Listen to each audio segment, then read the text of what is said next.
Hello everyone, welcome to exam first class. My name is Tajir और आज के इस वीडियो में हम एक बहुत इंटरेस्टिंग टॉपिक लेके बात करने वाले हैं जो है प्रेसिव राइटिंग। अब प्रेसिव राइटिंग को लेके स्टूडेंट्स अक्सर कंफ्यूजन में रहते हैं कि दरअसल इसमें करना क्या है, क्या इसको पैराफ्रेज करना है, क्या इसको समराइज करना है, क्या इसको क्रिटिकली अप्रिशिएट करना है। तो आज के इस वीडियो में हम ये सारे कंफ्यूजन दूर करेंगे और हम एक एक चीज को बारीकी से देखेंगे और ये समझने की कोशिश करेंगे कि प्रेसिव राइटिंग दरअसल है क्या और प्रेसिव राइटिंग दरअसल क्या नहीं है। इन दोनों को हम लेंगे और कुछ बेसिक एग्जाम्पल को लेके हम ये समझने की कोशिश करेंगे कि प्रेसिव राइटिंग को किस तरह से अप्रोच करना है। सो प्रेसिव राइटिंग को समझने के लिए सबसे पहले हमें जो जानना है वो है कि प्रेसिव राइटिंग है क्या और स्पेसिफिकली प्रेसी का मतलब क्या है। तो इसको समझने के लिए हम चलते हैं एक डिक्शनरी पे और आप यहाँ पे देख सकते हैं कि प्रेसी का मतलब in Collins dictionary by the way has written like a precis is a short written or spoken account. हमारे लिए रिटन अकाउंट होगा of something which gives the important points but not the details. हमको detail नहीं चाहिए, हमको important point चाहिए। अब हम वापस आते हैं कि प्रेसिव राइटिंग को समझना हमारे लिए आसान होगा अगर हम ये समझ पाए कि प्रेसिव राइटिंग दूसरे टाइप ऑफ राइटिंग से किस तरह से डिफरेंट है। सो पहली चीज जो है, precis writing is 1/3 of the original. 1/3 बोले तो अगर आपके ओरिजिनल पैसेज में आपको 300 वर्ड्स दिए जाता है तो आपको 100 वर्ड्स में इसको खत्म करना है। ये हो गया आपका 1/3 ऑफ द ओरिजिनल। दूसरी बात यह है कि प्रेसिव राइटिंग एक समरी नहीं है, ठीक है। अब समराइजिंग क्या चीज होता है और किस तरह से प्रेसी डिफरेंट होता है ये मैं थोड़ी देर में आपको बताने वाला हूँ। इसमें हम सिर्फ मेन आइडियाज लिखते हैं, जो असल मुद्दों की बात जो है उसको हम लिखते हैं। हम पैराफ्रेजिंग नहीं करते हैं। और पैराफ्रेजिंग का मतलब क्या है अभी थोड़ी देर में मैं आपको बताने वाला हूँ। अच्छा, हम यहाँ पे अपना ओपिनियन नहीं देते हैं, हम अपने आइडियाज कुछ यहाँ पे इंक्लूड नहीं करेंगे। और ये कोई प्रेसिव राइटिंग कोई इंटरप्रिटेशन भी नहीं है। टोन और ऑर्डर हमने मेंटेन करना है, किस तरह से ये मैं आपको दिखाने वाला हूं। और ये क्रिटिक नहीं है, ले दे के ये एक ही बात हुई कि आप इंटरप्रेट नहीं करेंगे, आप क्रिटिक नहीं करेंगे। और एग्जाम्पल और डिटेल को हम ओमिट करेंगे, तभी तो जाके प्रेसिव राइटिंग छोटा होगा। अदरवाइज 300 वर्ड्स किस तरह से आप 100 वर्ड बनाएंगे। अगर हर एग्जाम्पल को, हर इलस्ट्रेशंस को और हर डिटेल को अगर आप इंक्लूड करना शुरू कर दिए तो फिर ये तो आपका ओरिजिनल पैसेज अगर 300 वर्ड का है, ये तो 400 वर्ड में जाके खत्म होगा। इसलिए हमें एग्जाम्पल और डिटेल इंक्लूड नहीं कर, और किसी तरह का कैजुअल राइटिंग नहीं चलेगा, नो लूज और कैजुअल राइटिंग। और ये सारी बातें जो हैं अब हम एक एक करके एक एक स्लाइड में समझने की कोशिश करेंगे। तो हमारी पहली बात जो थी वो ये थी कि precis writing is 1/3 of the original. बोले तो अगर आपको 300 वर्ड का एक पैसेज दिया जाता है, जब आप उसको प्रेसिव बनाएंगे तो आप 100 वर्ड्स के बनाएंगे। और एक बात आप और ध्यान रखिए कि जो प्रेसिव होता है उसको आपने जो है एक ही पैराग्राफ में खत्म करना है। भले ही आपको जो ओरिजिनल पैसेज दिया गया हो उसमें 4-5 पैराग्राफ्स हो, आप जब अपनी प्रेसिव लिखेंगे तो इन सिंगल पैराग्राफ आपने खत्म करना है। अब हम कह रहे हैं कि प्रेसिव राइटिंग एक समरी भी नहीं है। सो अगर आप एक सेंटेंस यहाँ पे देखें, मैं पूरा पूरा पैसेज तो नहीं ले सकता, लेकिन मैंने एक सेंटेंस देकर आपको दिखाया कि Rahul woke up early, brushed his teeth, had a big breakfast, packed his bag, wore his uniform and left for school with a big smile on his face। ये 28 वर्ड्स का है। अब देख रहे हैं बहुत सारा डिटेल्स इसमें है, हमने इसको 1/3 करना है। सो हम क्या कर रहे हैं, हम कह रहे हैं कि राहुल गॉट रेडी। और रेडी का मतलब ही पता चल रहा है कि वो रेडी अगर हो रहा है तो क्या क्या करेगा, वो ब्रश करेगा, वो शावर लेगा, वो ब्रेकफास्ट करेगा, वो बैग लेगा, वो यूनिफॉर्म पहनेगा, वगैरह वगैरह। So we are not getting into the details of how a person gets ready, this is number 1। And happily left for school. अब जब कोई बंदा हैप्पी होता है तो वो with happiness in his mind ही would leave for school. So this is the point over here. So always you need to get rid of the details, okay, and that's how you make और you can say reduce the number of words.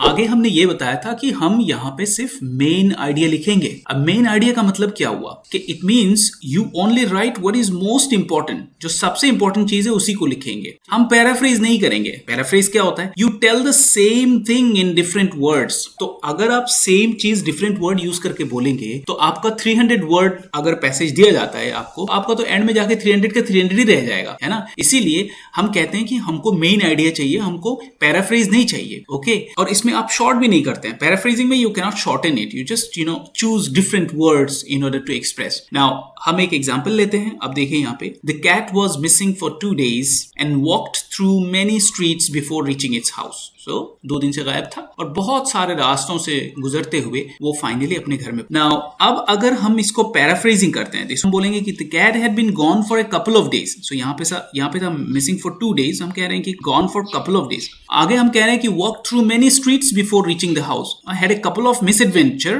and wandered through different roads before getting home. Now ये हो गया आपका detailed paraphrasing और हम word के बदले में दूसरे type of phrases and words use कर रहे हैं in order to express the same thing. और ध्यान रखिए इसमें कोई reduction of words नहीं हो रहा है, जो हमारा गोल नहीं है। हमारा गोल 300 को 300 रखना नहीं है, हमारा गोल है 300 को 100 करना है approximately. I'm not saying exactly 100 words करना है. So plus minus 15 to 20 words is okay, that doesn't matter.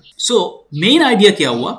The cat got lost, missing for 2 days. मतलब वो गुम हो गया था and walked through many streets before reaching its home. So found its way home. That's it. That's full stop. Okay. This is how you write the précis. This is how you get to the main idea. So हम detail पे नहीं जाएंगे, हम paraphrasing पे नहीं जाएंगे, हम इस पे दिमाग नहीं लगाएंगे कि इसको और दूसरी तरह से कैसे बोल सकते हैं। हम दूसरी तरह से नहीं बोल रहे हैं, हम मेन आइडिया जो है उसको पिक कर रहे हैं। अब यहाँ पे एक कॉन्ट्रडिक्टरी आइडिया आता है जिसमें हमने बोला कि प्रेसी राइटिंग हम क्या कैसे करेंगे? अपने वर्ड में करेंगे। We'll do it in own words. हम अपनी ओपिनियंस नहीं डालेंगे उसमें, करेक्ट? सो जब हम कहते हैं कि हम ओन वर्ड डालेंगे और हम कह रहे हैं कि भाई ओपिनियंस नहीं डालेंगे और हम कह रहे हैं कि भाई हम इंटरप्रिटेशन भी नहीं करेंगे, तो आपके मन में सवाल आता है तो फिर हम करेंगे कैसे? अपना वर्ड्स देने का मतलब ये नहीं है कि हमको जो ओरिजिनल पैसेज दिया गया है या ओरिजिनल सेंटेंस दिया गया है उस पे हम अपना ओपिनियन डाल के अपनी वर्ड्स बनाएंगे या अपना इंटरप्रिटेशन करके अपनी वर्ड बनाएंगे। No, we not going to do that. हम अपने वर्ड देने का मतलब ये हुआ, हमारा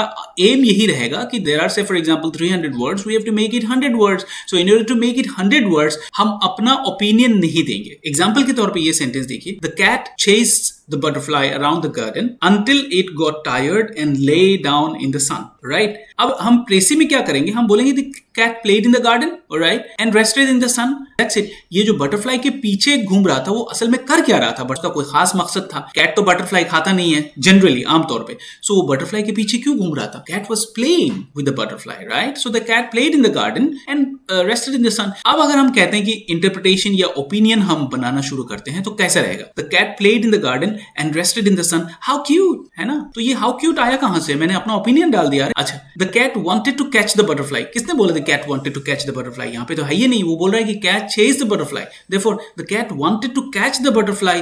ये तो है नहीं यहां पे। तो यहां पे मैंने अपना ओपिनियन, अपना इंटरप्रिटेशन डाल दिया, बिकॉज इट वाज हंग्री। अच्छा, किसने बोला ये इट वाज हंग्री? यहां पे कहीं भी लिखा हुआ है द कैट वाज हंग्री, और ये मैंने अपना इंटरप्रिटेशन डाल दिया कि अरे बटरफ्लाई के पीछे घूम रहा था, इसका मतलब तो ये इसको भूख लगी थी इसलिए वो उसके पीछे घूम रहा था। So this type of things we are not gonna do. We are not gonna put any opinion, any interpretation. We are just gonna put things as they are in our own words. That's the thing. अब जो अगला idea है वो ये है कि हम प्रेसी writing में same tone and order maintain करेंगे और क्रिटिक नहीं करेंगे। अब क्रिटिक का मतलब क्या हुआ? थोड़ी देर पहले आपने देखा कि हमने ओपिनियन के बारे में बात किया, हमने इंटरप्रिटेशन के बारे में बात। अब ओपिनियन और इंटरप्रिटेशन में क्या होता है? आप अपना आइडिया डालते हैं। क्रिटिक का मतलब क्या होता है? जो दिया गया है आपको, आप उसका क्रिटिक करते हैं कि भाई ये सही है कि गलत है, ये इसने जो बोला ये बहुत बोरिंग है, ये बहुत इंटरेस्टिंग है, वगैरह वगैरह। आप देखिए यहाँ पे एक ओरिजिनल सेंटेंस है जिसमें मैं कह रहा हूं, it was a cold scary night, the wind howled through the trees and Timmy could not sleep. Timmy एक बच्चा है जो सो नहीं पाया। सो हम प्रेसी लिख रहे हैं, on a cold scary night Timmy could not sleep due to the howling wind. Done, ठीक है? यही तो असल बात है इस सेंटेंस में, और तो कुछ उसने बोला नहीं है। अब मैं अगर क्रिटिक करना शुरू करता हूं तो मैं क्या बोलूंगा? द स्टोरी इज बोरिंग और इट वाज रिटन वेल और समथिंग लाइक दैट। अब मुझे इस बात का क्रिटिक नहीं करना है, मुझे इस बात का जजमेंट नहीं करना है कि ये सही है, गलत है, लॉजिकल है, इलॉजिकल है, क्या सही है, क्या नहीं है। तो समझ लीजिए आपके पैसेज में आपको एक आइडिया दिया गया हुआ है जिसमें वो कह रहा है कि हॉट सूप कॉजेस कैंसर। सो वो दिखा रहा है कि 98% ऑफ द रिसर्च में ये पता चला है कि हॉट सूप से कैंसर होता है। आप ये नहीं बोलेंगे कि अरे कैसे झूठ बोल रहे हो, what a lie, you know smoking causes cancer because I have known it so far and I have seen people dying because of smoking and blah blah blah. आपको अपना क्रिटिक नहीं डालना है, अपना ओपिनियन, अपना इंटरप्रिटेशन नहीं डालना है, अपनी पर्सनल लाइफ का जो एक्सपीरियंसेस है उसको नहीं डालना है। अब वो कह रहा है कि हॉट सूप से कैंसर होता है 98% ऑफ द केसेस में, तो आपको उसी के आजू बाजू आपको घूमना है, उसी के आजू बाजू आपको अपना प्रेसी बनाना है, अपनी आइडियाज, अपनी क्रिटिक, अपना एक्सपीरियंस, अपना नॉलेज, पर्सनल ओपिनियंस, ये सब आपको शेयर नहीं। अब हम कह रहे हैं कि प्रेसी राइटिंग में हम एग्जाम्पल्स को ओमिट करेंगे, डिटेल्स को ओमिट करेंगे और लूज और कैजुअल राइटिंग हम नहीं करेंगे। सो फॉर एग्जाम्पल आप देखिए यहाँ पे, Ravi is a good student, he helps others, listens in class and once even helped a lost puppy find its way home। ठीक है, अब क्या है रवि? रवि सबको हेल्प करता है, इसका मतलब क्या हुआ? रवि काइंड है, ऑलराइट, और वो क्लास में सुनता है, इसका मतलब क्या हुआ? Is an attentive student. अब हमें इस डिटेल में नहीं जाना चाहिए कि एक बार एक लॉस्ट पपी था और उसको उसने घर तक पहुंचा दिया वगैरह वगैरह। This is not our concern, this is not something that we are going to look at. इसको अगर हम लूज और कैजुअल राइटिंग की बात क्योंकि यहाँ पे कर रहे हैं, अगर इस बारे में अगर आप सोचें कि लूज और कैजुअल राइटिंग कैसे हो सकता है, तो आप कहेंगे Ravi is a cool guy, super helpful too, और पता नहीं क्या तो ब्रो वगैरह डाल देंगे इसमें। तो ये सब हमें नहीं करना है। सो हमें डिटेल्स पे नहीं जाना है, हमें एग्जाम्पल पे नहीं जाना है, हमें अपना आइडिया ये रखना है कि there are 300 words for example, so I have to make it 100 words, so plus minus 20 like I said is okay. तो दोस्तों ये था आज का video. Thank you so much for watching this. ये पार्ट 1 ऑफ द वीडियो था। आज के इस वीडियो में हमने ये देखा कि किस तरह से प्रेसी राइटिंग को अप्रोच करना चाहिए। अब आगे जो वीडियो आने वाला है पार्ट 2 ऑफ दिस वीडियो, उसमें हम प्रैक्टिकली एक पैसेज लेंगे और उसको हम जो आज नॉलेज हमने गेन किया हुआ है, उन सारे नॉलेज को हम अप्लाई करके देखेंगे कि प्रैक्टिकली जब हम प्रेसी राइटिंग लिखते हैं तो ये सारे नॉलेज को हम किस तरह से एप्लीकेशन में ले सकते हैं। Thank you so much for watching this video. Don't forget to watch the second part of the video and don't forget to like, share and subscribe to my channel. I'm going to see you soon in part 2 of Exam First Class.